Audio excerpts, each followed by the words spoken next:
பிப்ரவரி 4 உலக புற்றுநோய் தினம். புற்றுநோய் விழிப்புணர்வு குறித்து கும்பகோணம் திம்மக்குடியில் இயங்கிக் கொண்டிருக்கக்கூடிய அன்னை ஆதுரகம் தீராத நோயுற்றவர்கள் மற்றும் முடிவு நிலை புற்றுநோயாளிகளின் இலவச மருத்துவ காப்பகம். இந்த காப்பகத்துல புற்றுநோய் விழிப்புணர்வு நிகழ்ச்சி நடைபெற்றுச்சு. பள்ளி மாணவ செல்வங்கள், கல்லூரி மாணவ செல்வங்கள் இந்த விழிப்புணர்வு நிகழ்ச்சியில கலந்துகிட்டு புற்றுநோய் குறித்த விழிப்புணர்வு பதாகைகளை ஏந்தியும் ஓவியங்கள் வரைந்தும் இந்த விழிப்புணர்வு நிகழ்ச்சியில கலந்துகிட்டாங்க.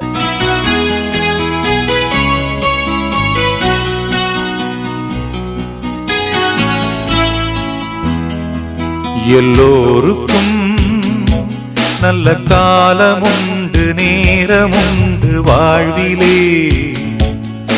எல்லாருக்கும் நல்ல மாற்றமுண்டு, ஏற்றமுண்டு உலகிலே. புற்றுநோய் இல்லாத உலகம் விரைவில் வரணும்னு சொல்லி எல்லாம் உள்ள இறைவனை இந்த இனிய நாள்ல வேண்டிக்கலாம். வசந்தம் கிங்ஸ் மார்ட், ஆயிக்குளம் ரோடு, கும்பகோணம்.